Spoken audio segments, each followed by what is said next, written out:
Welcome to the final panel discussion of the Women's Entrepreneurial Leadership Conference. We hope you've enjoyed the conference so far. I hope you all are doing well and being safe.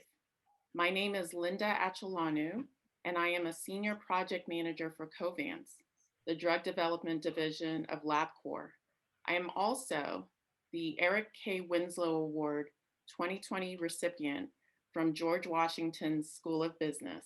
I recently graduated in May 2020 in the middle of a pandemic. Despite all this, it's great that we can have such high quality conferences online. Whether guiding a nation with a steady hand, or leading a corporation or nonprofit, or rising up against injustice, women leaders offer a glimpse of how to make progress under difficult circumstances. The concluding session of this International Celebration of Women asks these leaders for key insights and revolutionary ideas that societies can implement for positive impact. Before we continue, I have the honor to introduce my co-host for this phenomenal panel, Dr. Ruth Dwyer, Senior Project Manager at ICSB. Thank you, Linda. Thank you, Linda. Good day, everyone. As Linda said, I'm the Senior Project Manager for ICSB and a GWU MBA student. My background is as an entrepreneurial pediatrician with several medical startups. I would like to thank everyone for helping us celebrate International Women's Day, and I would especially like to thank our panelists, who we will be introducing as we ask them questions. But first, I would like to introduce Dr. Ayman El-Tarabishi, who has been gracious enough to act as our online moderator this afternoon. Dr. Ayman El-Tarabishi, Deputy Chair of the Department of Management at the George Washington School of Business and President and CEO for the ICSB, is also the originator of the UN Entrepreneurship Day, celebrated every year on June 27th. Before we start, let me discuss the format. We have 7 fantastic speakers in store for you, 8 including Dean Riddle. These individuals are industry veterans, superstar women with years of experience that we can all learn from. We will start with a panel format and each speaker will be asked a question and given 5 minutes or so to answer. This will be followed by questions and answer sessions. If you have a question, please note it in the chat box. Dr. El-Tarabishi will collate and ask these questions at the end of the Q&A session as time allows. The day will then be concluded with final thoughts and remarks by Dean Riddle. Thank you, Dean Riddle. And now, thank you. And now let's get started. We'll start with our first panelist, Jill Kikul, Founding Director of the Annual Conference on Social Entrepreneurship. Jill, my question to you is, briefly, where do you see the future of business as prepared in formal education? Great, thank you, Linda. And yes, so wonderful to be here, and happy International Women's Day, yes, to all of us. So great question. So I think the future of business, and especially business education, I think as women, I think we can look as business education in a more holistic view, in the sense of how do we use business as a force, as an impact for social change. We know through the pandemic, we know through economic inequality and racial injustice that we've seen this past year has really heightened our sense of all the different types of injustices that are out there in the world. And timing, I think, is so very important for women these days in terms of using our own skills or experiences to really affect change. I think women have, the power of their intuition, their empathy, their resilience, their passion to really create value. And when we talk about a really holistic view of value, we talk about, a lot of times in our classrooms, we talk about total wealth creation. And that goes well beyond just economic kind of impact that we can have with business. It goes into societal, it goes into cultural, it goes into political ways that we can make change. I also think that, there are so many ways within our classrooms, just through what we've learned in the pandemic, of how we can also be more inclusive in terms of how do we bring together a number of diverse perspectives, stakeholders to the table. I'm going to talk a little bit more about systems change, and I think that was mentioned earlier in the conference, but I also think that's so very important in terms of how we teach, how we talk about business education, how we talk about entrepreneurship, and how we bring about total wealth creation to our communities and society. So thank you for that question, Linda, and welcome everyone. Thank you. That was a great answer. The fact that you bring up that women have a different way of looking at business really feeds right into my next question. And my next question is for you, Cecilia Flores. Cecilia Flores is the co-founder and CMO of Webee. The Webee website states, quote, "We want to play a key role in how the world is changing and make it a more connected one by transforming technology into an enabler for everyone." Can you please expound on us what of the world that is more connected and where more people are enabled to use technologies looks like? Absolutely. And thank you for having me here today, and happy International Women's Day to everyone. I'm super excited with this panel. So the way we see technology in our company, and the reason why we set up such an ambitious mission for our company, is because we've been through the whole journey on developing technology and understanding what it means, much more than just the product, but what it means to the world. And we all know that we live in a world of data, and access to data really is a differentiator for organizations, communities, either in, nonprofit or private organizations. It really makes a difference. And we notice that if you talk about remote communities abroad, or if you talk about smaller business organizations, they usually don't have access to information and data the same way that others do in the ecosystem. So we came up with a tool set that is non-code and is really super simple to use. So we can give let's just think about a farmer or someone in a small business, the same ability to access information and turn that data into insights. Because at the end of the day, that translates into efficiency, right? So we like to say that you don't know what you don't measure, but if you don't give, smaller business or very remote communities the ability to access to that data and that information, then they are always lagging behind. So that's what we see about technology, and we develop our products and our vision on our products in a simple way that anyone can access it, and also in an affordable cost, because everything goes down to cost at the end, right? So helping them prove their return on investment and having something they can use from the get-go, so they are not left behind. So that's kind of how we envision technology. Thank you. Thanks so much, Cecilia. I think that's great that you are looking at helping the small businesses, translating these insights for something that they can use for their businesses further, in the future. So our next question is for Evette Banfield. Evette is the Vice President of Economic Development Policy and Wealth Building Strategies. Welcome, Evette.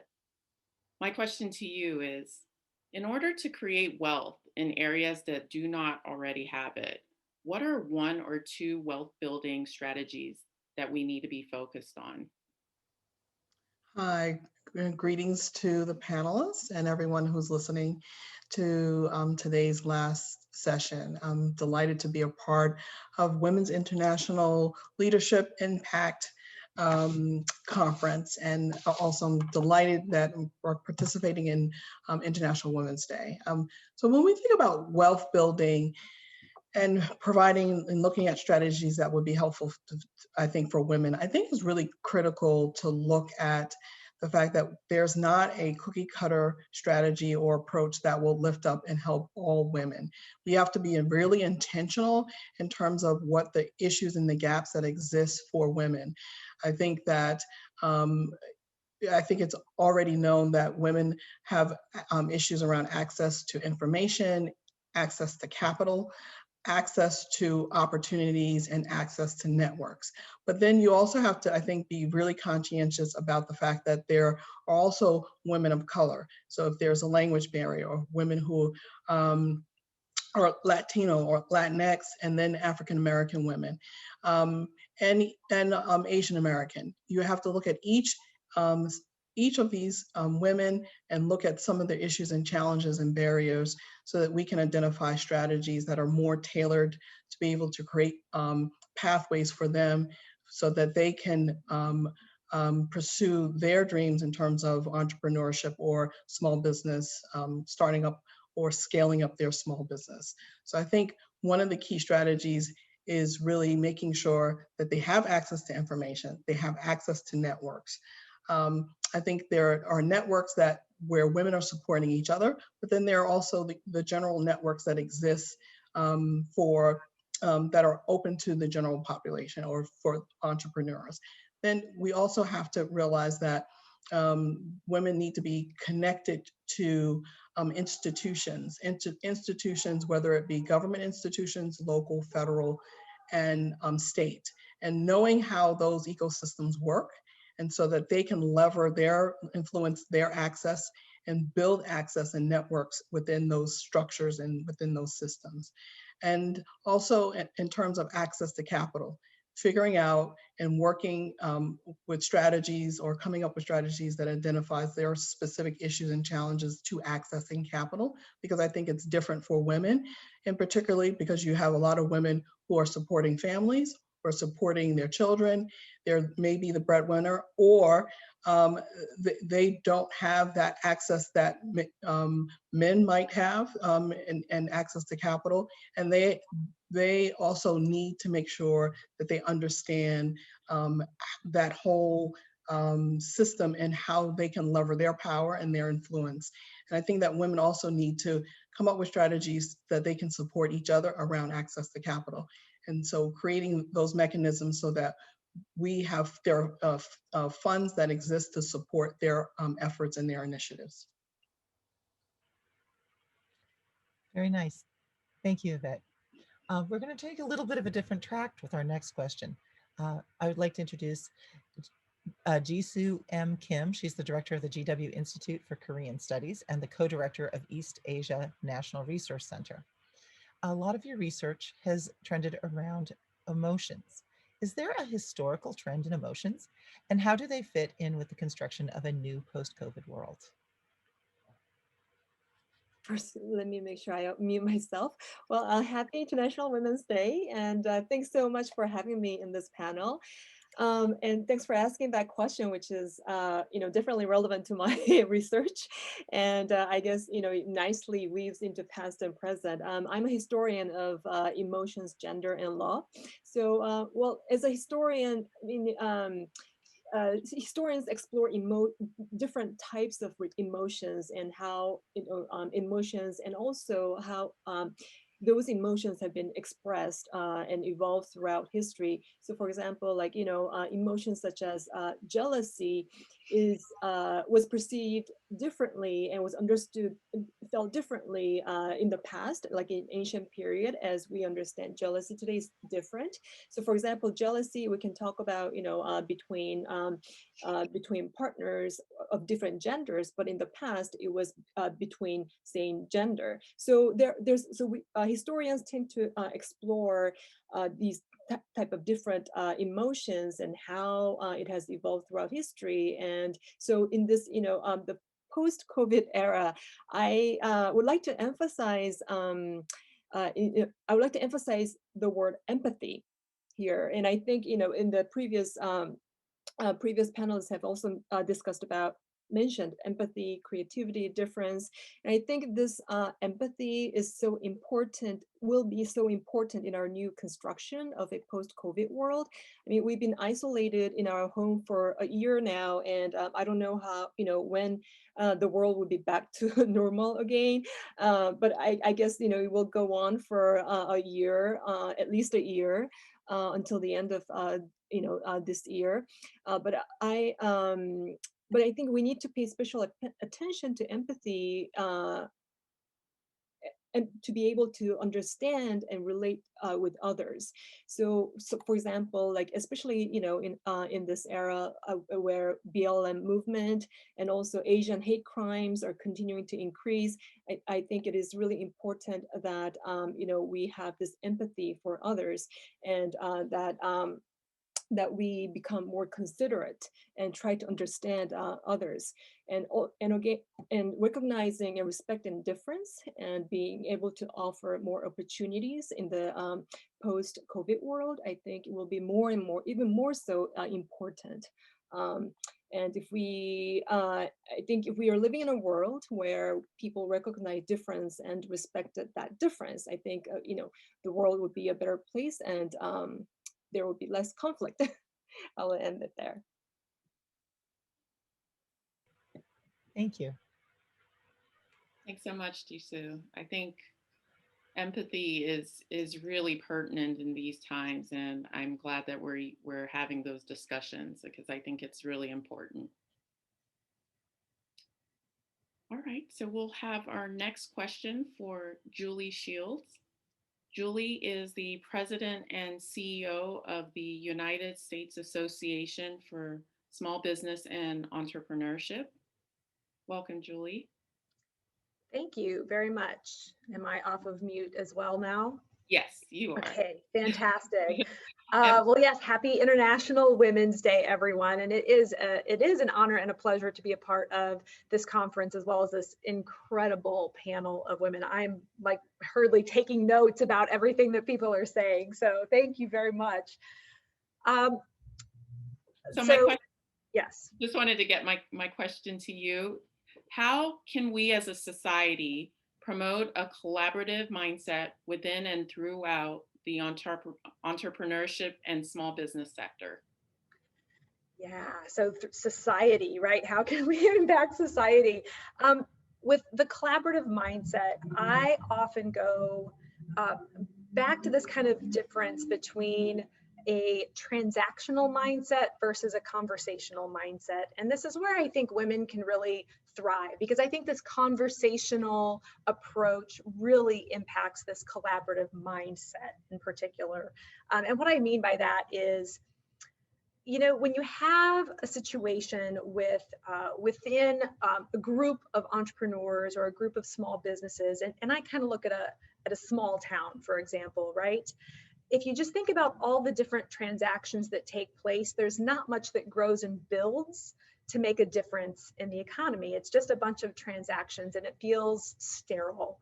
But when it comes to this conversational mindset, which I think is a very kind of feminine way of thinking, but certainly not only feminine, you start to understand the richness that goes into the global kinds of transactions that take place. And I think this is one of the real key components of how society can start to change for entrepreneurs and small businesses, by having a much more conversational approach to problem solving, a conversational approach to addressing some of the bigger issues that we're going to be really coming up across as we're trying to get out of this COVID world, right? So, and it's especially important for women entrepreneurs who the transactions don't always add up to more for them, right? We need to think about how can we share, be more aware, and anticipate some of the challenges that are going to be coming our way. And I think this awareness and anticipation can be moderated or mediated, if you will, through this conversational approach to collaborative mindset. Thank you, Julie. Thank you. We're going to shift now over to from local and conversational small town Main Street over to global. And I'd like to introduce Virginia Rose-Losada. She is the Global Coordinator and Lead Officer of the ILO's Women's Entrepreneurship Development Program. And my question for you today is, how can an international organization like yours support engagements at the local level which favor the global movement toward gender equality? Hi, good afternoon. Thank you so much, Ruth. I think it's a really good way of linking the local with the international, right? I don't know how much you know about the International Labor Organization, but as I always like to say, it is thanks to the ILO that people have weekends. And it is mainly through our normative branch. It's really our bread and our butter. It's our international labor standards. And in terms of gender equality, for a very long time, you know, that's something that's been very dear to the heart of the ILO. And so, we develop these international labor standards that actually emerge from our members, and our members are governments, but they're also employers and workers. And there it's really coming down even to the root, right, to the local levels, and where these issues start arising, and then they develop into these international labor standards. And in terms of gender equality, there are 4 fundamental labor standards, one being equal remuneration, which is Convention 100. There's the Convention 111 on discrimination. There's Convention 156 on workers with family responsibilities, and Convention 183 with maternity protection. And it's just to say that these are the minimum labor standards, and of course, their governments have to ratify. And here, the local has 2 ways. One way in terms of making these issues take on momentum and become conventions. But then once they are a convention, the governments need to ratify. And so at the local level, you can really make an impact by demanding that your governments ratify these conventions. So in that sense, that is one of the areas in which the ILO really works in terms of engaging the local and promoting gender equality.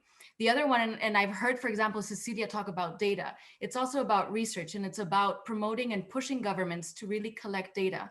And, very simple data in terms of even gender disaggregated data, which we don't have, and in terms of the world of work. And if we don't have that, how can we make estimates? And in that way, it's by bringing, and somebody said it, things that you can't measure, you can't really impact.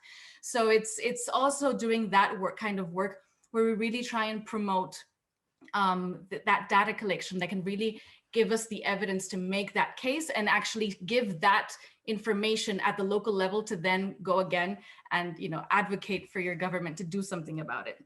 And then last but not least, the ILO also implements its own projects. And in terms of women's entrepreneurship development, over 20 years, we've been trying to bring access to gender sensitive business training. Also building I think Evette was talking about networks, supporting the creation of associations of women entrepreneurs, of building networks with these women entrepreneurs.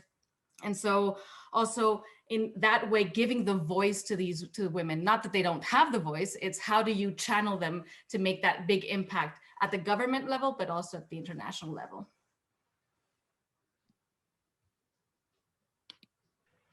Thank you. Thank you so much. I think it's really important, the work that the ILO is doing. I think we need advocacy like that, just to make sure that these things are being put in place for us. So I thank you so much. And then let me just introduce our last panelist, Miss Tammy Nguyen. She's the owner of the Tammy Nguyen Event Management, and she's also been very important in organizing this event for us today. So I thank you, Tammy, for all your great work. My question to you is, how might your work in bringing historically in-person exclusive events to a virtual and more public setting aid in bringing visibility to atypical factors? Oh, awesome. Thank you. Great question. And hello, everyone. It's really an honor to be able to be on this panel with such incredible people. So I'm just grateful to be here, and thank you. So for that question, I've been running virtual events since last year when everything kind of shut down. And the amazing thing about virtual events is that we found out about a market that nobody really paid attention to before or realized was there before. And, when I first ran the first virtual conference, it was last year in April with CEC and ICSB. And we ran this conference that we've been running for 6 years.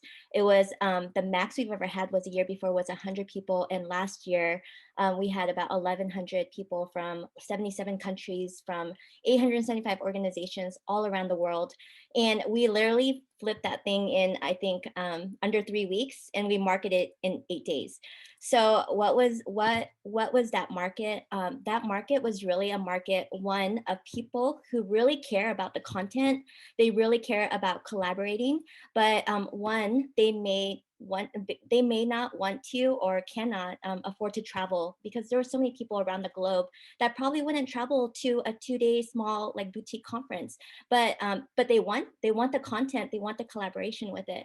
Or they might have physical disabilities where, you know, going around a conference in person is kind of like a little bit stressful. Or, you know, it's funny because there's one group of people that I didn't really think about, was the group of people who are typically shy in person. So they technically, they're the people who like go to the conferences, but they stay in the back. They don't ask questions, they don't really network, so they don't get the most value that the conference organizer really wants them to have. But something happened when they were able to ask questions online and network with people online. And, you know, now their voice, they're more confident to, you know, ask questions and network with people, and now start collaborating and now start to put in their input. So I feel like collaborating went on to like another level. And I think that was a very beautiful thing about all these people that definitely love the content and the collaboration, but was just had all these factors that were hitting, you know, that were keeping them from going. I know for the California Educators Conference, 1,100 people, 90% of those people said they've never heard of our conference before. 90 plus people said they will come back to a CEC conference now that they know what it is. And I also think what was really beautiful, USASBE and ICSB, GCEC, like these are big organizations that run entrepreneurship education conference. And the beautiful thing about it being online was that we got to get the presidents of all of them to sit in one panel together, so we can hear from all of them, these amazing people, all at the same time, and really get to move things forward. So I think the virtual space is so incredible. The market in the virtual space is incredible. And I think that even when we go back in person, we need to bring the online market with us. It can't just be like, let's just go back in person. We need to bring them with us. So yeah. Thank you so much, Tammy. I think talking about this is great, because you mentioned something, reaching out to folks that maybe wouldn't normally want to come to a conference, or if they're there, they're really, you know, really shy. Yeah. So I think post-COVID, what we're going to see more of is more of a hybrid synergy between the online conferences and the in-person conferences to get more of an outreach, and then just a little bit more global participation, which is great. Right, 100%. Yeah. All right. So let me warmly introduce Dean Liesl Riddle. Dr. Riddle is an Associate Dean of Graduate Programs and an Associate Professor of International Business and International Affairs at the George Washington University School of Business. Dr. Riddle is a champion of women in global business. Recently, the George Washington School of Business had two really big recognitions. The Global MBA program was recognized as #1 for international business among US institutions, and #2 worldwide for the second year in a row by the Financial Times Global MBA Top 100. Also, a first for women in the global MBA programs at 57% women in the global MBA program. GW Business tied for first in the US for percentage of women in the Financial Times Global MBA Top 100. Only 3 programs in the US and 10 programs worldwide in the top 100 ranking have achieved 50% or more women in the global MBA program. So without further ado, Dr. Riddle. Thank you, Linda. Thank you so much. It's such an honor and a pleasure to be here today to celebrate this very important day with all of you, former students, good friends, and colleagues. You know, I think on a day like this, I like to kind of take stock of history. And I started to look up, you know, what has been the history of women in education at George Washington University? And I learned some interesting facts. It was in 1887 that the first woman graduated from George Washington University, Clara Bliss Hines. She graduated from the medical school. It wasn't actually until 1888 at our undergraduate program admitted women. And that year, guess how many they allowed in? One. Yep, that one student was Mabel Nelson Thurston. Those of you that are GW students may know that there is a Thurston Hall on our campus, and that dormitory is named after her. But we also, I think, need to recognize, especially given the diversity of this entire day, that those women that were studying back in the 19th century, those were mostly white women. GW itself didn't desegregate until 1954. The first Black woman to graduate from GW was Leah Brock McCartney. She graduated in that year of 1954. When I think about our foremothers, looking back at the panels that we've had today, the discussions that we just had, and all of the faces that are aligned here, I think they would be very proud of what we've accomplished. Just in the last 20 years, GW School of Business has seen 2 different female deans leading the school, several different female associate deans, department chairs, and faculty directors of programs. This is a school that takes gender leadership very, very seriously, and it shows in our student body, as Linda mentioned.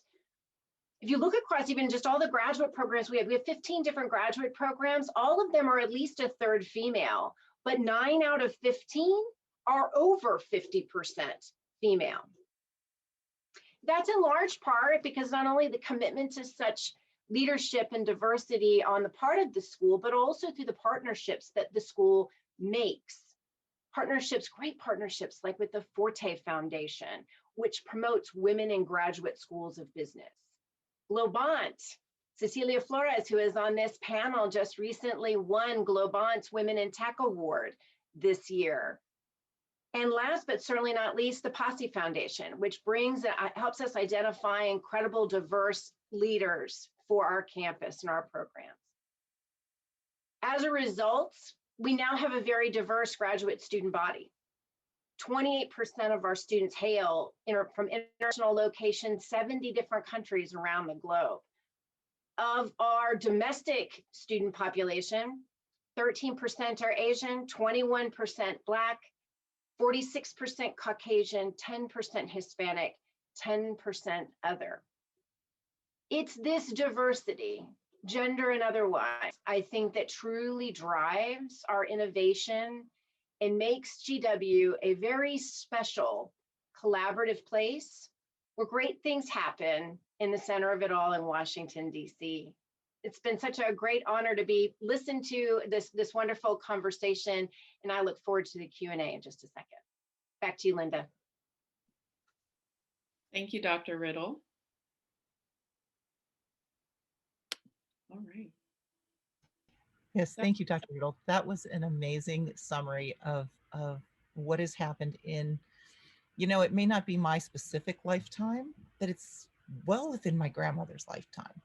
And it's amazing to think the amount of progress we've made and amount of progress we still have to go. But it gives me hope that we will make it. As we look toward the future, I'm going to open this to an open discussion at this point in time. What are your personal dreams for the future, and what do you see as the roadmap to get there? And just go ahead and put your finger up if you want to talk next, so we can all see who wants to talk next.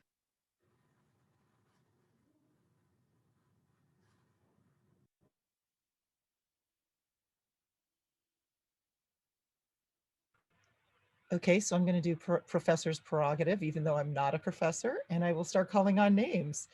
And as the one of the 2 people I've met before, I'm going to pick on you, Dean Riddle. Would you please go first? So what are my Actually, I shouldn't say that I've met before. I should say that I feel like I know. This is what's called students getting the professor back, Ruth. No, I love the question. What are my dreams for the future? And how do you see us getting? What do you see as a roadmap to get there? Yeah. You know, I think one of the things, it's something that we already see, but I think I would love to see more of. And that is women helping women within our organization. You know, you see it happen. I think the magic that happens, particularly in cohort programs, but even as you know, Ruth, when you're not in a cohorted program, how tight the relationships are between our female students as they go through the program, helping each other. But then as I then go out to our alumni, I realize those connections continue right into the future. And I think what I love to see more of is more of our female alumni coming back as they do to mentor our students, go into business perhaps with our students, hire our students. It would be wonderful to see legacies between women hiring and supporting women within big major corporations and impactful innovative enterprises around the globe. That already happens today, but I guess what I would love to see is for us to better showcase those relationships because they're very, very real about the GW community. Thank you. Can I have somebody take a fig? Oh, please. No, I was just going to make a comment to what Dr. Riddle said. I think that struck a chord with me because I feel that because even though I was an online student when I graduated last year, I always felt that GW kept me engaged. And so I just always feel there's a soft spot that anytime that that GW reaches out for me to do anything as an alumni, I will come back. And just that level of engagement really, really helped me throughout the process of, being an online student and doing multiple things like being a mom and working. But it was as though people cared. And to me, that is so important. It's not just coming to grad school and being in class, but people actually care about you. And so I will always be grateful for that. And that's why I'll come back. And I think that will continue further in the future for others. Thank you. So I guess I'll ask the next question. I will actually throw in that Linda is one of the few people up. I think she's the only one here that I've actually met live. I met her the week she was graduating, finishing up her classes at one of the on-campus events that was being hosted. So Linda, why don't you go ahead? I'm sorry. Oh, no, Linda, before you ask your next question, I wanted to add to that something else I would love to see happen in the future, hopefully in the near future. Not too long ago, there was an article in the Washington Business Journal talking about the limited number of women on boards, corporate boards. And I remember reading the same article at least 2 years ago. So for me, that says that no one picked up on it and no one has taken charge to figure out how do we be more intentional about making sure that there is fair representation of women, but also women of color, people of color also, because I think that that's a separate issue that's also been talked about as well. And I think when we begin to see at the very top levels of corporate structures of these large corporations, when we see a fair representation of women and women's perspective, then you will begin to see shifts, I think, culturally within corporations and more opportunities opening up for women and better understanding about what our needs are. And the work culture will also begin to change as well. And you'll see a shift, not just one organization or one entity here and there, but it will be something that will hopefully catch and it will spread throughout. Mm-hmm. I saw a lot of head shaking coming from Julie. Can you please? Yes. Oh my gosh. You. That's on it. That's on it. That's exactly right. No, absolutely. Evette also add to that too on the entrepreneurship side. So, you look at in terms of overall funding for women's entrepreneurship. You know, it's less than for white women, it's like around 3-4%, I believe it is. For women of color, it's less than 1%. And then you look at even, so that's like the larger level of VC funding. Okay, so not a lot of organizations really get VC funding, but when you get down, you drill down to what's been happening with the pandemic and the support, government support, PPP funding, that's really awful in terms of women getting funding. It's minority and women-owned businesses got less than it. Male-owned businesses got 5 times more funding overall on PPP. So there is still a lot of work on the larger level, but also down to the micro community level, where we're really making inroads and making changes. So a lot of work to be done, and I think we can come up with some solutions that hopefully, you know, 10 years from now, we're not reading the same article. Mm-hmm. Yeah. Right. We need to put it into action, which is great. What do you see as needed for action? I think, well, I'm not on the panel, Ruth, but I was throwing it out to random.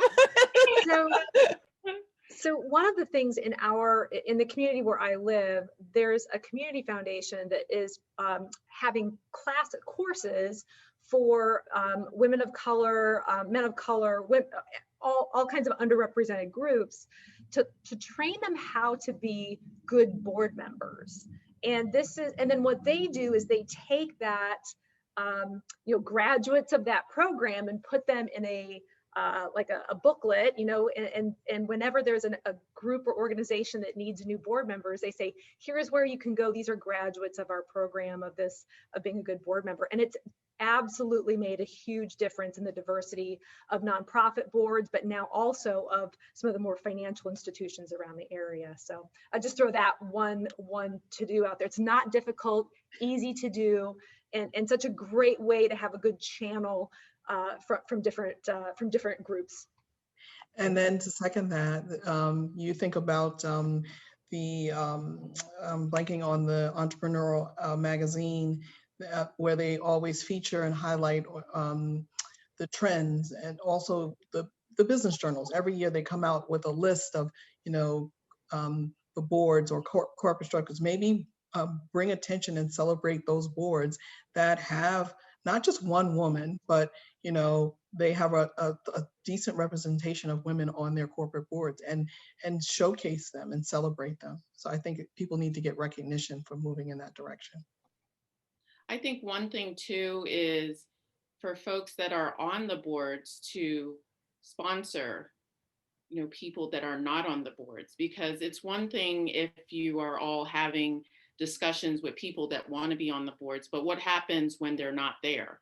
They need someone to be an advocate for them on those boards so that they can say, hey, I know this person, she would be really good in our organization. And I'm ready to bring her, to nominate her, to mentor her, because she meets the requirements, and she would just be great for, for the boards that we have. So I think that's really important as well, that someone is speaking of you when you're not there. And Tammy, I'm sorry, I know you also had a comment before I jumped in earlier, but go ahead. Yeah, no, the only thing I was going to add as far as like dreams and stuff, I know, I think if more of us as women, or just in general, could come together and just figure out what are all the things that we thought we couldn't do anymore, and figure out like solutions for them. And what I mean by that is last year, Alex DeNoble, which was my director before, he took me in the room when COVID hit. And I was like so upset because I'm running all these events. I run a homeless outreach. I'm president of a homeless outreach. All these things were shutting down. And he gave me new eyes. And what he said was, Tammy, I'm going to give you a something to do, and I'm going to give you an assignment, not because I think that you I want to put more things on you, it's because I want you to be somebody who can always figure out a way to make something happen. And so he says, I want you to look at everything that we do that's about to shut down and figure out how to keep it going. You know, and because of that, everything that I'm involved with, the homeless ministry I'm involved with, the things I do at church, my business came out of it. Like everything that I was involved with actually kept going during COVID. I actually didn't lose anything during COVID. Things didn't look exactly the way it used to, but it actually brought a new idea that actually can impact more people. Like we do these birthday parties for these homeless kids every 4 months, you know, so we celebrate these homeless kids every 4 months, and we couldn't do that anymore. So we decided to create this thing called Birthday in the Box. So we created all these birthday boxes that has all the stuff to celebrate your birthday, brought it to them, and they can just celebrate on their own. Now we impacted 3 times more kids. And so I think if we just like, instead of saying, oh, we can't do this anymore, like a bunch of us, because we are women and we just have so many awesome ideas and we have high capacity, and just kind of sat together and like, well, we can't, it seems like we can't do this, but can we still do this? You know, I never really thought that I would ever be a tech person. And I feel like that's what I'm like moving towards right now. I'm like understanding what bandwidth was, which I never understood that stuff before too. So yeah. Thank you. Thank you, Linda and Ruth. I got some virtual comments coming in here. This question is to Virginia. Looking at the ILO and some of the data that's coming out and the information coming out, Virginia, from the ILO here, what are some of the trends that you see about women being impacted in terms of starting businesses, running their businesses? And for you, Cecilia, your business is prospering in terms of COVID here. And the question is, how do you keep a balance between online and in person, and how do you establish these relationships that requires more and more work, because it's not as easy as people think here? So we got a double question here, but Virginia, give us some global trends so we can understand what is happening globally. Thank you. Sure. Thank you so much for that question. And it's a really good question. And I think it kind of resonates with some of the things that we've been hearing here. And it's, you know, and what we're reading periodically on the newspaper of how COVID has impacted women considerably more, right? And I think in terms of entrepreneurship, and when we talk about around the world, you know, we find that there's a majority of women who are micro entrepreneurs, who are informal. So all this, what Jill was saying about access to, you know, the funding from governments, well, forget about that.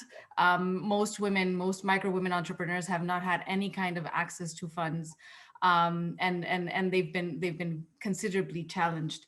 And then even, you know, just in more broad terms, in terms of employment, I mean, we can estimate that around 5%, there's been a women's unemployment has increased by 5%, which is considerably more than for men. So in that sense, you know, we see that COVID is having a very, very big impact. At the same time, as Tammy was saying, you know, from her own personal experience, of course, we see that there are these opportunities that pop up. Of course, still we see that they become anecdotal, but I think that is something that for us in our program we think are extremely important. It's those cases that become role models and that we can showcase, and that we can show how, you know, adversity, you have to make it an opportunity. And that is also where in the ILO, we're focusing more and more in terms of supporting resilience of women entrepreneurs, seeing how we can build those, how we can help them build resilience, not only on themselves, but also as a community, as Tammy was also saying, you know, or as Linda was saying with sponsors, you know, how do we build those into the programs that we would put forward to support the micro women entrepreneurs around the world?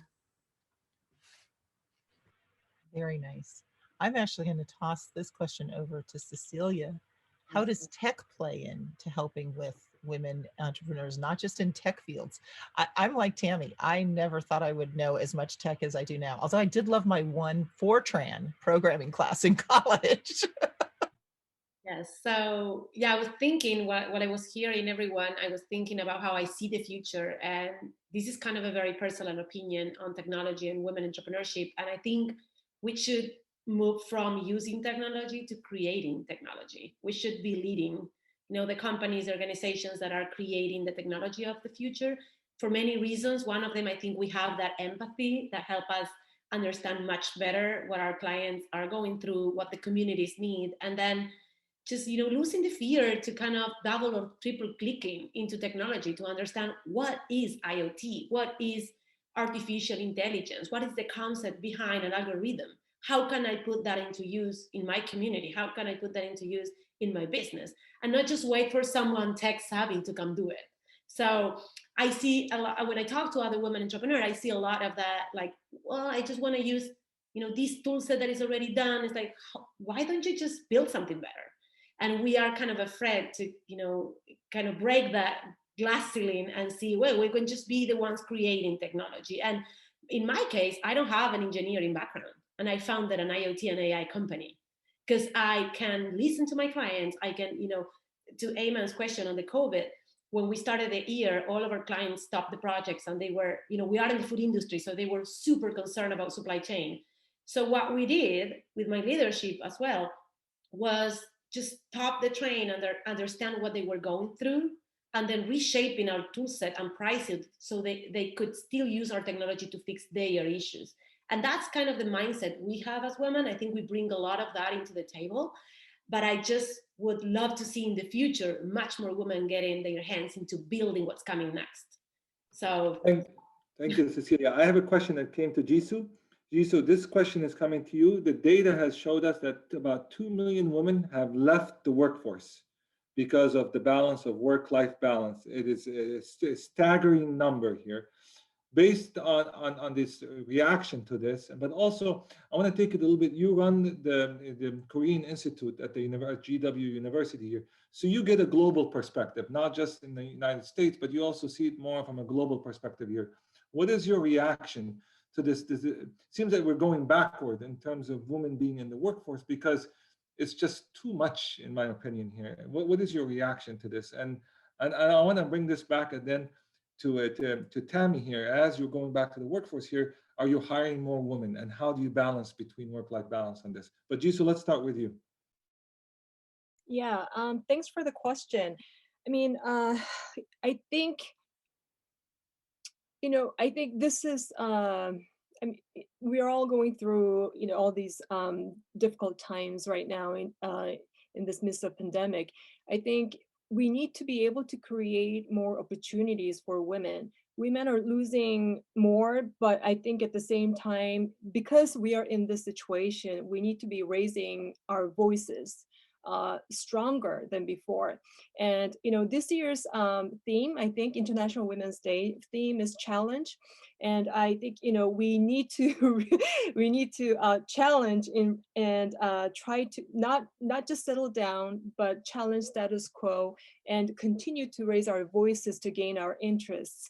And I think being able to let our voices heard is very important, more so in this difficult times. And I think we need to be thinking about why is it that women have lost these, these positions, why we see this number more so it's been that women have lost.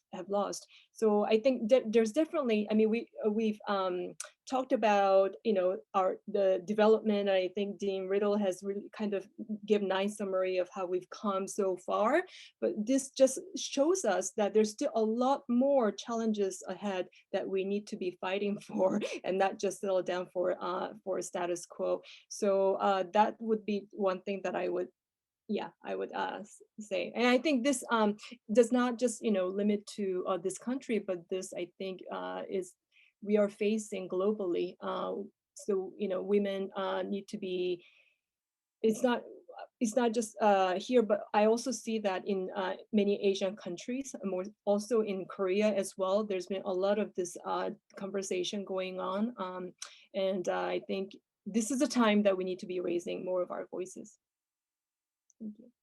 Thank you. Tammy, the question is to you here. You're leading a very fast-growing enterprise here, right? And the session is called Leading the World. So give us, what does leading mean to you? And then I'm going to go around. Lisa, you're next. Julie, you're next. Jill, start thinking about it. What does leading mean to me? I really think that leading, well, to me, I think the impact I would ever want to make in my life is to show somebody else that they can do it, whatever that is for them. that makes them whatever that dream is or anything like that. So for me, I think leading is succeeding in my dreams and then bringing the next girl and pouring into her and letting her know or him know or whatever that that they can lead that they can pursue their dreams as well, and they have the capacity to do it, that they have the capabilities to do that. And I love what Amy said earlier in a different session. She says that she really pours into the people that work with her and she makes sure that they thrive. And I really like my goal and my dream in owning a business is not just to make a certain amount of money, but it's really that anybody who works with me is thriving as well financially and thriving as well in the world, and eventually go off and do their thing and thrive in their lane and things like that. So I hope to always be an example of that they can thrive, that they are capable, and that they just need to be around the right people that will bring them up, you know, similar to having Iman and Julie and USASBE and CEC and Alex and Ruth and all these people that have really lifted me up over the last year. I wouldn't have been able to do that by myself. It was really them speaking into me and showing me that's possible for me to be able to achieve that. And I hope that I would be able to lead the same way for the next generation of entrepreneurs. Thank you. And Julie, you have been in the worst spot ever. You just took over as president and CEO of the largest entrepreneurship nonprofit organization in the United States of educators, researchers, and policymakers. And I call educators are like herding cats. You know, they go in so many directions. And you became president and CEO, and COVID-19 happened. How do you lead?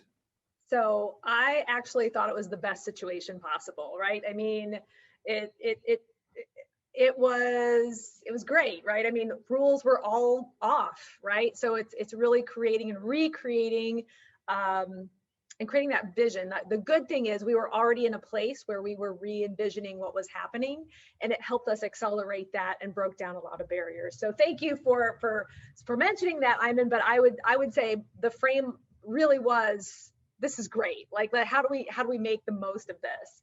And I think from the leading perspective, I think vision is the big thing, right? I mean, if you have a vision of what it could possibly be, even though you have no idea how to get there, if you believe and you are willing to put the muscle and the energy into it and bring people and their energies along with it. Tammy's a great example. I mean, her energy created the beauty that our conference was. And, you know, we all collapse in together, but it's not a negative collapse. It's very much a, how do we collapse and really push the ball forward? But we only do that with a vision. So that's how I would say, that's how we do it collectively. And it's not one person's vision, it's a collective vision. Thank you. Let me go back to Dean Riddle here. You start in the morning saying, oh, we have X amount of classes on campus. I'm going to go grab coffee. I'm going to go chit chat with some people. And then you get an email saying, shut down everything, move everything to online, and you have 48 hours. How do you lead? By the seat of your pants. Or should I by the seat of your skirt, maybe.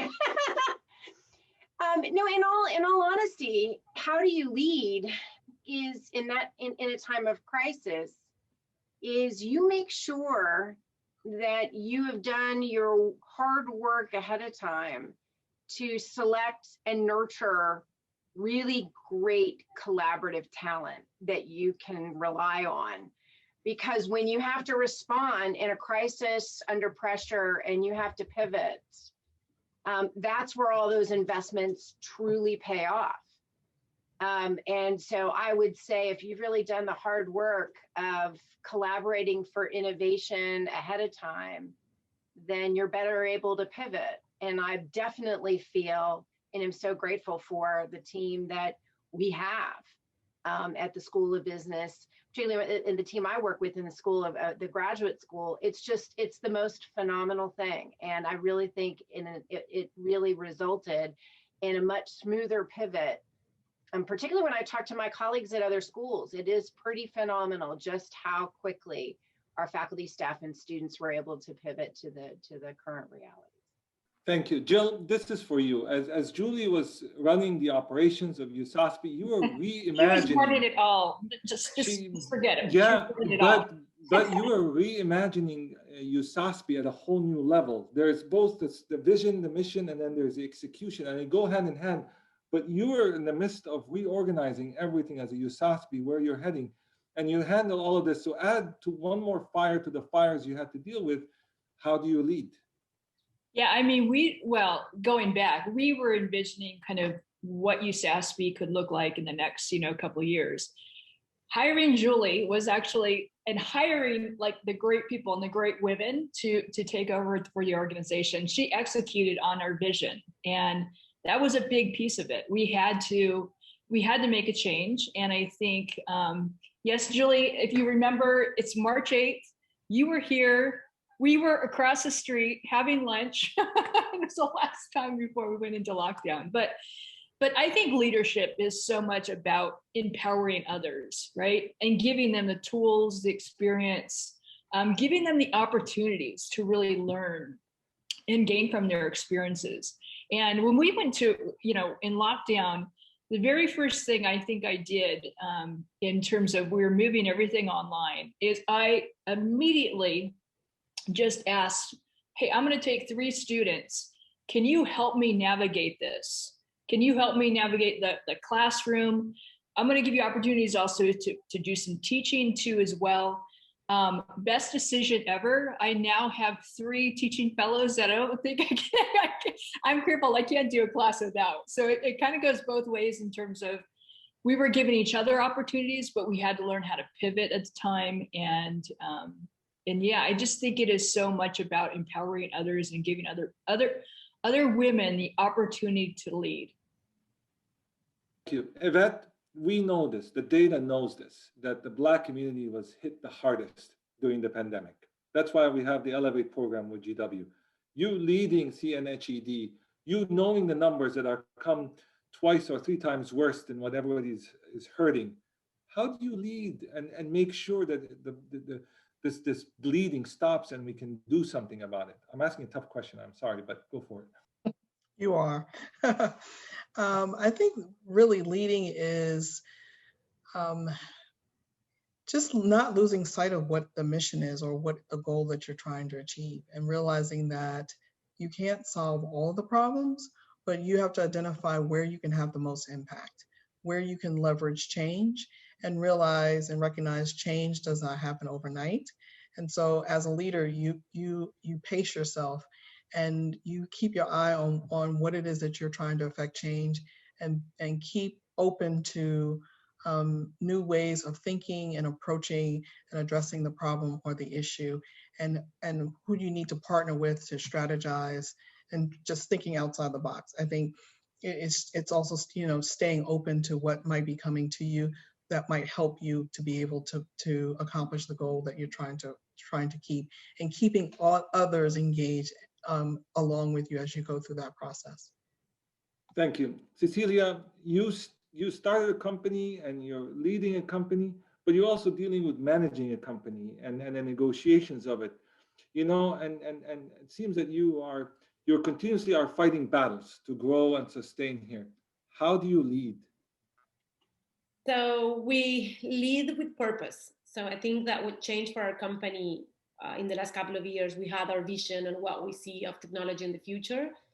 But having a purpose as a team has changed everything, because it gives a different sense of belonging to our team. And when they want to grow, when our team want to grow and want to get much more from themselves, there's always a space for them to explore. What we are trying to build together is much more than technology. We're solving worldwide issues, and this is what's making everyone feel that they are part of it. And then, sometimes you empower them so much and you give them some space that you lose them, right? I think that a success for me is when one of my employees say, hey, I'm going to go fund my own startups. Like, I think even though I lost that person, I achieved my goal of really empowering people to give the best and lead with purpose. I think this is what makes the difference from us and other teams. And we see that from the way that our team grows and the type of discussions that they bring to the table, because it's not easy. If you open space for this type of conversation, everyone has a different opinion, and you have to be ready to kind of consensuate everything and then take the best out of everyone to achieve our goals. So, but for us, it's the only way that we see that our organization can grow sustainably throughout time. Thank you. Virginia, you as managing in the ILO, you have so many people reporting to you from so many parts of the world. When you get people saying, I'm sorry, I'm just struggling with family, I'm struggling just motivation, I'm struggling with so many things, and you have timelines to deliver, you have this, and you yourself are also dealing with challenges, but more importantly, there's more and more coming to you. How do you lead? That is an excellent question. I hope I wish I had the answer. No, I think one thing that I do think is really important when leading, or when, when it's really to listen. I think often we think that a leader just has to, and I think sometimes it's and in my experience at least, and working in a field where sometimes you think you're communicating, but you realize that people are just not getting it. And then you kind of have to sit and say, okay, what am I not doing right? And sometimes it's actually that you're not listening to what people are saying to you, and then using that to kind of lead them into what is the bigger goal. And then in terms of leading in when people have different priorities, I think it's I remember one of our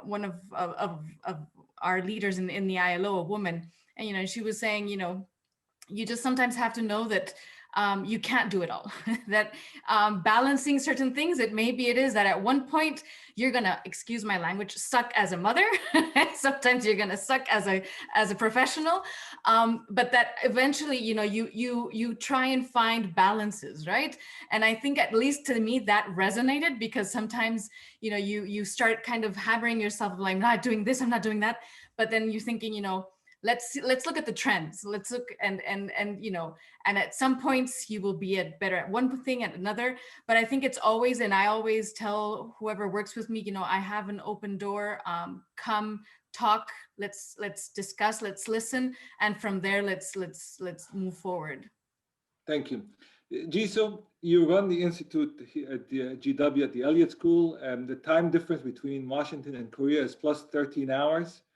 All right, you're a professor, so that means you're staying up at night at 10 o'clock, 11 o'clock at night, because it's 11 o'clock, 12 o'clock there. You had a rough day at GW with all the things that happening. You're running an institute. You have projects to fulfill. You have things, deadlines to do. Do you sleep at night, and how do you lead?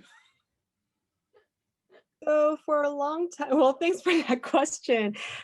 For a long time, I must say I was deprived of sleep.